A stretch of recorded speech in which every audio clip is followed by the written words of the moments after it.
जिसका कोई वजूद नहीं है, वो आदमी इतनी अनर्गल बातें कर रहा है, उसका और उसके खिलाफ सरकार के द्वारा कोई संज्ञान ना लिया जाना निश्चित रूप से एक चिंता का विषय। जबकि भारत के संविधान में ये सब प्रावधान किए गए हैं कि कोई भी व्यक्ति अगर किसी महापुरुष के बारे में या किसी ऐसी चीज जो संविधान के विरोधी हो, ऐसी गतिविधि करता है तो उसके खिलाफ कानूनी कार्रवाई का प्रावधान है। लेकिन बड़े आश्चर्य की बात है कि इस व्यक्ति के खिलाफ सरकार के द्वारा, ये मध्य प्रदेश का रहने वाला है, मैं मध्य प्रदेश के मुख्यमंत्री जी से मांग करूंगा कि क्या आप बाबा साहब को मानते हैं? अगर आप बाबा साहब के बनाए हुए संविधान की आपने शपथ ली है, आज ये व्यक्ति बाबा साहब के विषय में जो अनर्गल बातें कर रहा है, क्या आपके संज्ञान में है? नहीं है तो इस टीवी चैनल के माध्यम से इसका संज्ञान आप लीजिए और इस मिश्रा के खिलाफ कानूनी कार्रवाई करके एक संदेश दीजिए, जिससे भविष्य में कोई व्यक्ति, दुनिया के सबसे योग्य व्यक्ति परम पूज्य बाबा साहब डॉक्टर भीमराव अम्बेडकर के विषय में कोई भी ऐसी बात, अपमानजनक बात कहने का अम्बेडकर के विषय में भारत के माननीय गृह मंत्री अमित शाह जी ने कहा था कि अम्बेडकर अम्बेडकर अम्बेडकर इतनी बार अगर भगवान का नाम लिया होता है तो स्वर्ग प्राप्त हो जाता। इस पर भी 131 सांसदों में किसने आवाज उठाई? सवाल है। मिश्रा तो बहुत छोटा आदमी है। भारत के माननीय गृह मंत्री जी का यह बयान था, जिस पर आज तक खेल को आगे आना पड़ेगा, समाज को आगे आना पड़ेगा। और एक और मैं अपील करता हूं, ना कोई जाटव है, ना कोई चमार है, ना कोई वाल्मीकि है, ना कोई खटीक है, सारा समाज बाबा साहब का दिया हुआ नाम है अनुसूचित जाति और जनजाति। मेरा निवेदन है कि आने वाले समय में जो चुनौती आ रही है उनको समझना होगा और हम सबको भाई और बहन बन करके आने वाले दिनों में जो स्थिति पैदा हो रही है उसको मिलजुल करके ही उसका सामना करना पड़ेगा।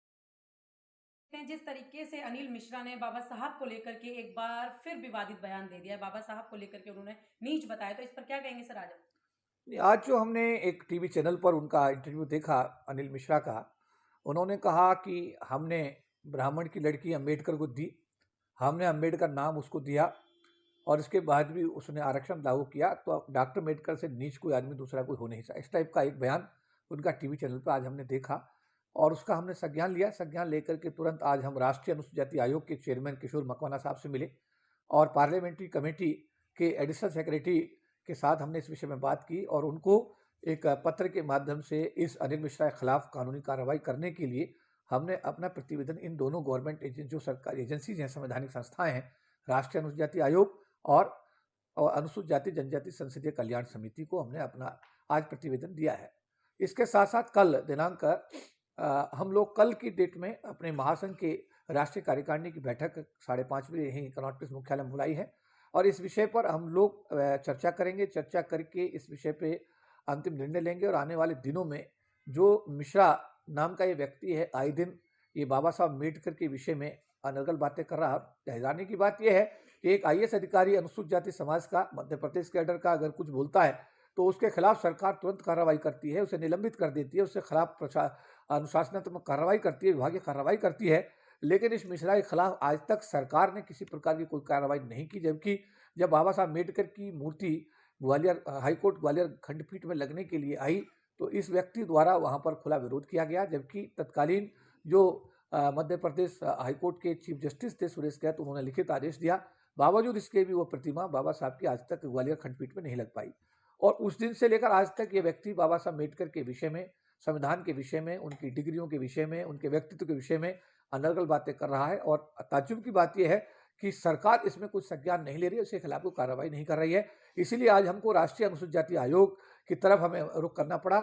आज हम लोग नेशनल कमीशन के चेयरमैन किशोर मकवाना से मिले और उनको हमने लिखित में ये ज्ञापन दिया कि इस व्यक्ति के खिलाफ तुरंत कार्रवाई करके इसे सलाखों के पीछे डाला जाना चाहिए, कानूनी कार्रवाई इसके खिलाफ जरूर होनी चाहिए।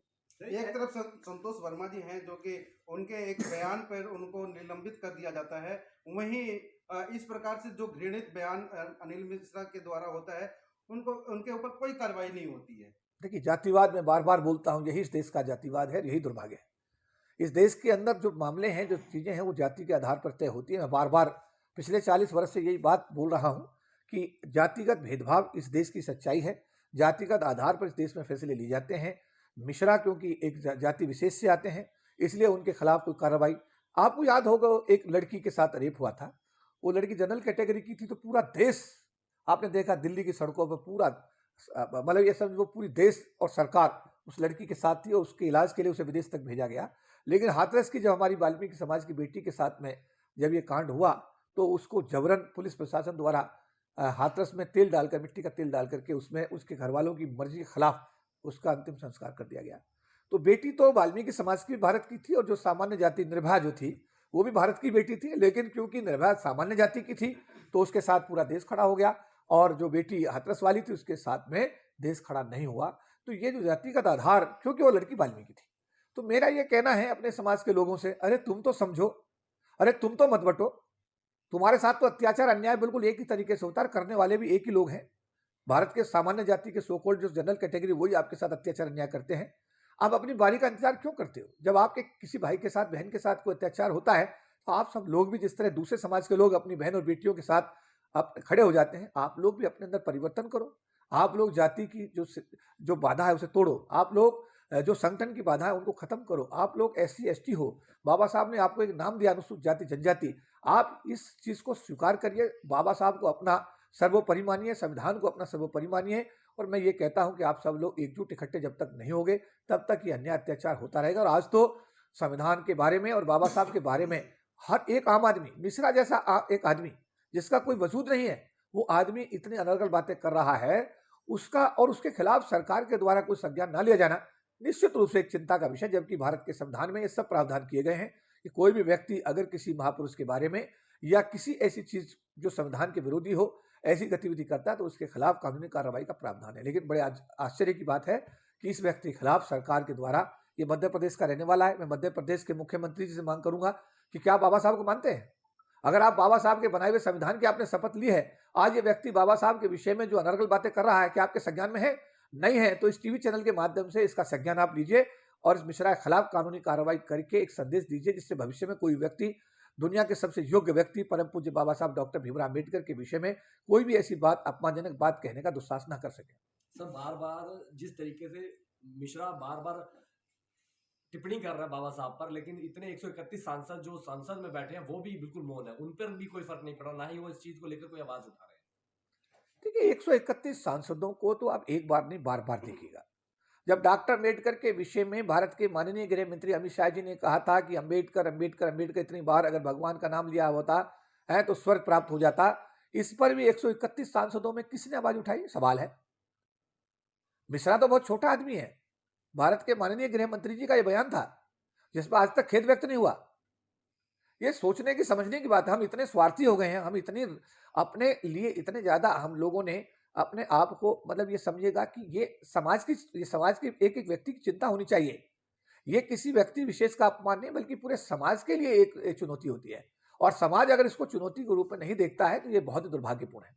तो मैं आज आपके टीवी चैनल के माध्यम से कहना चाहता हूं कि समाज को अपनी जिम्मेदारी डिसाइड करनी चाहिए, समाज को अपनी जिम्मेदारी ओन करनी चाहिए। चाहे कोई भी विषय हो, जहां अन्याय अत्याचार हो रहा है, वहां पर हमको निश्चित रूप से उसका संज्ञान लेना चाहिए और गलत चीज का हमको विरोध करके अपनी सामाजिक जिम्मेदारी का निर्वहन करने के लिए आगे आना चाहिए। दलितों की सबसे बड़ी नेता जो मायावती जी ने पूरे दलित समाज में सबसे बड़ी नेता माना जाता है, लेकिन वो भी इस मामलों पर हमेशा मौन रहती है, मंच पर आती है, लेकिन ऐसा कुछ जिस तरीके से एट्रोसिटी की घटनाएं दलितों के साथ बढ़ रही है, इस पर कोई व्याख्या नहीं करती, तो उस पर क्या कहेंगे? देखिए, बहन मायावती जी हमारी आदरणीय है, बहुत बड़ी नेता है, उनका बहुत बड़ा समाज के लिए बहुत बड़ा त्याग, बड़ा कंट्रीब्यूशन है। और समय समय पर जब भी कोई ऐसा इशू आता है वो ट्वीट के माध्यम से अपनी बात को रखने की कोशिश करती हैं। और मैं उम्मीद करूंगा कि आने वाले दिनों में ये जो चीज़ें हो रही हैं इनका भी वो संज्ञान लेंगी और इन पर भी वो निश्चित रूप से अपना विरोध दर्ज कराएगी। सर, जो CJI थे उन पर एक बार जूता चल जाता है, और ऐसे अब जो बाबा साहब हैं उन पे मिश्रा जी जैसे लोग बार बार टिप्पणी करते हैं, इनके पीछे ताकत किसकी है? कहाँ से ताकत मिलती है? कि ये तो अंडरस्टूड है कि भारत का जो जातिवादी सिस्टम है वो देश के गरीब तबके, अनुसूचित जाति जनजाति के पक्ष में कभी दिखाई नहीं देता और इनके साथ अन्याय अत्याचार करने का कोई मौका नहीं छोड़ता। अब जिन लोगों के नाम आपने लिए हैं, सामान्य जाति से जो आते हैं, देश का सिस्टम उनको सपोर्ट करता है। पिछले दिनों एक वर्मा साहब जज थे, उनके घर से बहुत बड़ी मात्रा में पैसा मिला और इतना पैसा मिला कि उसको गिनना भी संभव नहीं था। पूरे के पूरे मतलब जैसे रूम्स जो थे वो नोटों से भरे हुए थे। आज तक उस व्यक्ति के खिलाफ कोई कार्रवाई नहीं हुई, उस व्यक्ति के खिलाफ आज तक कोई कार्रवाई नहीं हुई। तो अगर ये सब चीजें जो ना इंडिकेट करती हैं, पिछले दिनों हमने देखा बहुत सारे भाषणों में माननीय प्रधानमंत्री जी ने बहुत सारे राजनेताओं का नाम लिया कि इनके खिलाफ भ्रष्टाचार के आरोप है, इनके खिलाफ कार्रवाई होगी। लेकिन बाद में पता लगा कि वो लोग जो है वापस जो है बीजेपी के साथ कोलैबोरेशन में आ गए और आज बड़े बड़े पदों पर हैं। तो ये जो बात आप कह रहे हैं, कल अभी आपने देखा कि एक दिल्ली की अदालत ने नेशनल हेड वाले मामले में कहा कि ये मामला सोनिया गांधी राहुल गांधी बनता ही नहीं है। तो ये बहुत सारी चीजें हैं जो हम कह सकते हैं कि जातिवाद से प्रेरित हैं, राजनीति से प्रेरित हैं और निश्चित रूप से ये भारत के संविधान का सीधा-सीधा उल्लंघन का मामला बनता है और जो नहीं होना चाहिए। राष्ट्र हित में जब संविधान की शपथ लेते हैं तो सबको संविधान का आदर करना चाहिए और संविधान में जो प्रावधान किए गए हैं उनको लागू करते हुए अपनी सामाजिक और अपने साथ-साथ अपनी जो है जो पद पर जिस पर बैठा है, उस पद की गरिमा को, उसकी ज़िम्मेदारी को हमें हर कीमत पर उसको मेंटेन करना चाहिए और उसी के अनुसार हमको आचरण करना चाहिए। अंबेडकर साहब की मूर्ति लगाने से ये लड़ाई शुरू हुई है, मूर्ति लगाने से रोकने से, और ये बार बार अब टिप्पणी तक पहुंच चुकी है। उस आदमी का ये कहना है कि हम आरक्षण खत्म करके ही दम लेंगे। तो क्या वो अपने मिशन की तरफ बढ़ रहा है और हम कुछ नहीं कर पा रहे हैं? देखिए, मैं 2 चीज़ें, एक पक्ष है जो आरक्षण को समाप्त करना चाहता है, एक पक्ष है जो आरक्षण का लाभार्थी है। तो मैं लाभार्थी जो लोग हैं उनसे कहना चाहता हूँ कि आरक्षण को बचाना, देना तो बाबा साहब अम्बेडकर की जिम्मेदारी था, लेकिन बचाना तो उन लाभार्थियों की जिम्मेदारी है जो उससे जो लाभ ले रहे हैं। अगर वही जो आज के डेट के अंदर, आज से नहीं बड़े लंबे समय से इस विषय में षड्यंत्र होते रहे और षड्यंत्र जब होते हैं तो मैंने कहा, जैसे सुप्रीम कोर्ट ने 1997 में SC/ST के आरक्षण को समाप्त करने के लिए 5 आदेश जारी किए, लड़ाई हुई और लाखों लोगों की रैलियां हमने दिल्ली में की, सरकार भी बैकफुट पर आई, 3 दिन तक लोकसभा बंद रही और उसके बाद में संविधान में संशोधन करके SC/ST के आरक्षण को बचाने के लिए हम लोग निश्चित रूप से कामयाब हुए।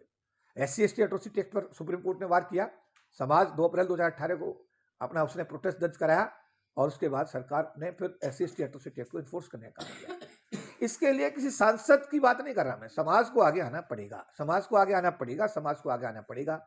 और एक और मैं अपील करता हूँ, ना कोई जाटव है, ना कोई चमार है, ना कोई वाल्मीकि है, ना कोई खटीक है, सारा समाज बाबा साहब का दिया हुआ नाम है अनुसूचित जाति और जनजाति। मेरा निवेदन है कि आने वाले समय में जो चुनौती आ रही है उनको समझना होगा और हम सबको भाई और बहन बन करके आने वाले दिनों में जो स्थिति पैदा हो रही है उसको मिलजुल करके ही उसका सामना करना पड़ेगा। अन्यथा मिश्रा जैसे लोग, बहुत सारे धर्म गुरु हैं, वो आज बहुत बड़ा काम कर रहे हैं, उनके बयान देखो, संविधान विरोधी हैं। बहुत सारे सो कॉल्ड जो सवर्ण अपने आप को बोलते हैं, उनके बयान हैं जो संविधान विरोधी हैं। लेकिन ऐसे संविधान विरोधी लोगों के खिलाफ कोई कार्रवाई ना होना एक चिंता का विषय है और ये हमारे समाज के लिए सोचने समझने का समय है। तो मैं आज इस टीवी चैनल के माध्यम से यही निवेदन करूंगा कि हम भारत राष्ट्र के प्रति समर्पित हैं। भारत राष्ट्र का विकास करना हर अनुसूचित जाति जनजाति समाज के हर व्यक्ति की, भाई बहन की जिम्मेदारी है। भारत के अंदर अमन, चैन, सुख समृद्धि और शांति हो, ये हम सबकी, हमारे पूरे समाज की हमेशा कोशिश रहती है। लेकिन हमारे साथ अन्याय भी ना हो, इस बात के लिए भी हमको सजग होना पड़ेगा। जब जब ऐसी चीजें आए, अनिल मिश्रा जैसे लोग या जो धर्मगुरु बन करके संविधान विरोधी बातें बोल रहे हैं, उनका भी समाज को एक दिन निश्चित रूप से उसके लिए आगे आना पड़ेगा। तो मेरा ये निवेदन रहेगा और ये किसी एक व्यक्ति के जिम्मेदारी में भी नहीं आता, ये किसी व्यक्ति विशेष के बूते की बात भी नहीं है। इसके लिए 2 अप्रैल 2018 समाज के लोग बाहर आए, समाज के लोगों ने जिम्मेदारी ओन की, तो एक मैसेज सरकार में गया कि समाज अपने अधिकारों के लिए सजग है। आज संविधान बदलने की बार बार कोई भी, बहुत सारे लोग हैं अपने अपने तरीके से संविधान के विरोध में बयान देते हैं। संविधान बदलने की बात नहीं बल्कि संविधान के विरोध में बयान देते हैं। बाबा साहब अम्बेडकर का अपमान करने का कोई मौका नहीं छोड़ रहे। ऐसे तत्वों के खिलाफ सरकार को भी अपनी जिम्मेदारी लेनी चाहिए और समाज को भी अपनी जिम्मेदारी समझते हुए ऐसे तत्व जब ऐसी हरकत करते हैं तो उनके लिए हम सबको एकजुट होकर आगे आना चाहिए। बार बार उनकी गिरफ्तारी तो हो रही है लेकिन छूट जा रहे हैं, फिर बाहर आ जा रहे हैं। तो जो समाज के जो वकील हैं वो क्या इसमें आगे आके उनके खिलाफ लीगल एक्शन लेंगे? देखिए, इसमें मैं ये कहूँगा, कौन आदमी क्या एक्शन लेगा ये तो उसके विवेक पर निर्भर करता है। बट मैं जो बात कर रहा हूँ एक सामान्य बात कर रहा हूँ। कोई एक आदमी इसमें पहल करे, इससे बात नहीं बनेगी। मैं कहना चाहता हूँ इसके लिए हम सबको संयुक्त रूप से प्रयास करने होंगे, एकजुट होना पड़ेगा, इकट्ठा होना पड़ेगा। जैसे हमने 97, 98, 99 में पूरे देश को लाखों की संख्या में दिल्ली में इकट्ठा किया, 2 अप्रैल 18 को पूरा देश ने अपना प्रोटेस्ट दर्ज किया। इसी तरीके से अगर ये हरकतें जारी रही, जातिगत भेदभाव के आधार पर जो ये अत्याचार अन्याय बढ़ता रहा और ये हमारे परम पूज्य बाबा साहब डॉक्टर भीमराव अम्बेडकर जी को भी लोग जब बख्श नहीं रहे हैं, संविधान को भी लोग नहीं बख्श रहे हैं, ऐसी स्थिति में अब बाबा साहब के अनुयायियों के ऊपर ये जिम्मेदारी आती है कि उनको इस आने वाली सिचुएशन को समझना होगा और इकट्ठे होकर के इसमें आगे आना होगा। सर, एक आखिरी सवाल है मेरा आपसे कि देश को संविधान मिले हुए 75 साल से ज़्यादा हो गए हैं। लेकिन उसके बाद भी इन्हें अब जब इनकी सरकार है, जिस तरीके से जो इनकी मनुवादी मानसिकता की सरकार है, उस वक्त इन्हें बाबा साहब संविधान निर्माता के रूप में पसंद नहीं आ रहे और वहाँ जो बी.एन. राव हैं उनको बार-बार ये संविधान निर्माता बनाते हुए नजर आ रहे हैं। तो एक बार इस पर भी क्लियर कर दें। देखिए, ये मैंने कहा जातिगत आधार पर जो जो ये एक किस्म से मैं ये कहूँगा, बाबा साहब अम्बेडकर आज भी जो अंतर्राष्ट्रीय सर्वे है उसमें दुनिया के सबसे योग्य व्यक्ति माने जाते जी। हैं। दुनिया के विश्वविद्यालयों में मैं गया हूँ तो मैंने देखा है कि सिंबल ऑफ नॉलेज उनकी स्टेचू लगाई जाती है, उसमें सिंबल ऑफ नॉलेज लिखा जाता है। कई विश्वविद्यालयों में जहाँ पढ़े हैं, लंदन स्कूल ऑफ इकोनॉमिक्स या कोलंबिया विश्वविद्यालय, वहाँ पर लिखा है कि हमें गर्व है कि डॉक्टर अम्बेडकर हमारे इस विश्वविद्यालय के छात्र थे। जी। तो पूरी दुनिया डॉक्टर अम्बेडकर को बहुत अमेरिका में उनके सिलेबस में बच्चों को पढ़ाया जा रहा है। लेकिन भारत एक ऐसा देश है जहाँ चीज़ें जाति के आधार पर तय होती हैं। डॉक्टर अम्बेडकर की योग्यता, उनकी डिग्रियों, अच्छा, और उनके कैलिबर के बारे में पूरा विश्व लोहा मानता है। बट यहाँ के कुछ जातिवादी लोग उस चीज़ को इसलिए स्वीकार नहीं करते कि डॉक्टर अम्बेडकर अनुसूचित जाति समाज से थे, क्योंकि ये देश जातिवादी है और जाति का दुर्भावना में हम बहुत सारी चीज़ें जो करते हैं, उसमें एक ये भी है कि डॉक्टर अम्बेडकर ने संविधान कैसे बना दिया, डॉक्टर अम्बेडकर इतने योग्य व्यक्ति कैसे थे। तो इस बात को लेकर के भी कुछ लोगों को पीड़ा और परेशानी है और वो समय समय पर उसकी अभिव्यक्ति अपने तरीके से करते रहते हैं। इसमें सरकार की जिम्मेदारी बनती है कि अगर कोई ऐसा एलिमेंट भारत देश का माहौल खराब करने की कोशिश करता है, अनुसूचित जाति जनजाति समाज को भड़काने की कोशिश करता है, तो इससे क्या है कि देश का माहौल बिगड़ेगा और देश का माहौल अगर बिगड़ता है तो ये भारत राष्ट्र के लिए अच्छी बात तो होगी नहीं। तो मैं ये कह रहा हूँ कि ऐसे तत्व जो भड़काने का काम कर रहे हैं उन पर सरकार को लगाम लगानी चाहिए, उनके खिलाफ कानूनी कार्रवाई करके ऐसे लोगों को सलाखों के पीछे डालना चाहिए, जिससे कि भविष्य में कोई भी व्यक्ति जातिगत दुर्भावना में भारत के नहीं बल्कि दुनिया के सबसे योग्य व्यक्ति डॉक्टर भीमराव अम्बेडकर और उनको द्वारा बनाए गए संविधान के विषय में कोई ऐसी अनर्गल टिप्पणी ना कर सके।